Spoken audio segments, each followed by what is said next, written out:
पटेल के साथ नेहरू के मतभेदों की बहुत बात की जाती है, बढ़ा चढ़ा के कहा जाता है कि पटेल होते प्रधानमंत्री तो बेहतर होता और पटेल को तो बनाना चाहिए था, नेहरू तो बहुत गड़बड़ प्रधानमंत्री थे।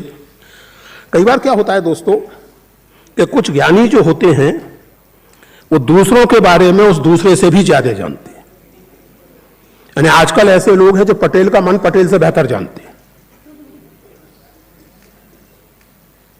वो ये भूल जाते हैं और हम उन्हें बता नहीं पाते लोगों को कि बाद में ही नहीं 1936 में बहस इस बात पर थी कि सन 35 के गवर्नमेंट ऑफ इंडिया एक्ट के तहत सरकारें बनाई जाएं या ना बनाई जाएं। जवाहरलाल नेहरू सरकारें बनाने के खिलाफ थे, कांग्रेस के अधिकांश नेता पक्ष में थे।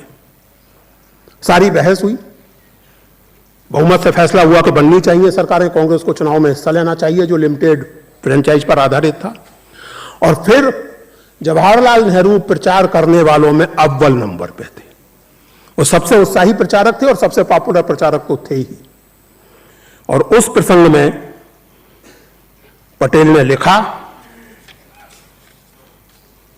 और ये 1936 को गांधी जी को लिखा, लगभग व्यक्तिगत रूप से बिना जैसे किसी को बताए।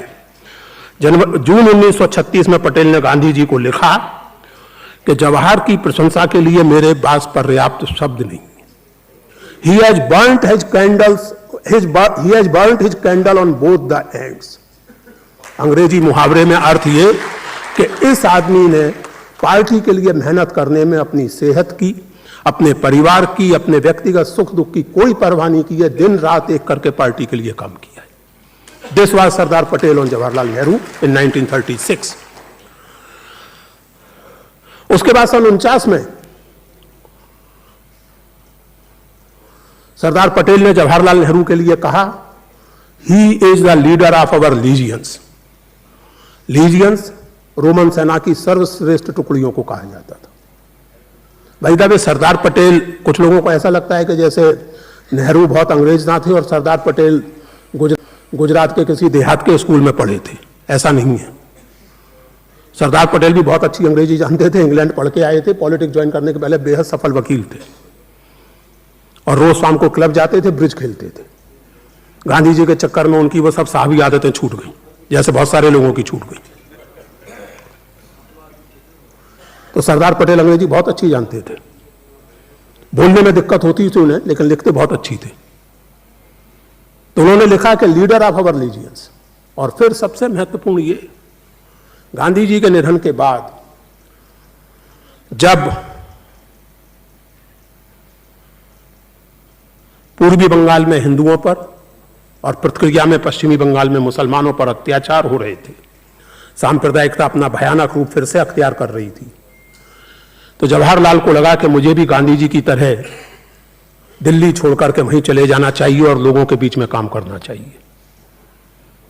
उन्होंने अपनी इस इच्छा का इजहार पटेल को लिखी एक चिट्ठी में किया कि आप यहां देख ही लेंगे, पटेल उप प्रधानमंत्री थे, आप यहां देख ही लेंगे, मेरा मन नहीं मानता यहां दिल्ली में रहने को, मैं बंगाल जाना चाहता हूं, मैं इस्तीफा देना चाहता हूं प्रधानमंत्री पद से, मेरा मन नहीं मानता।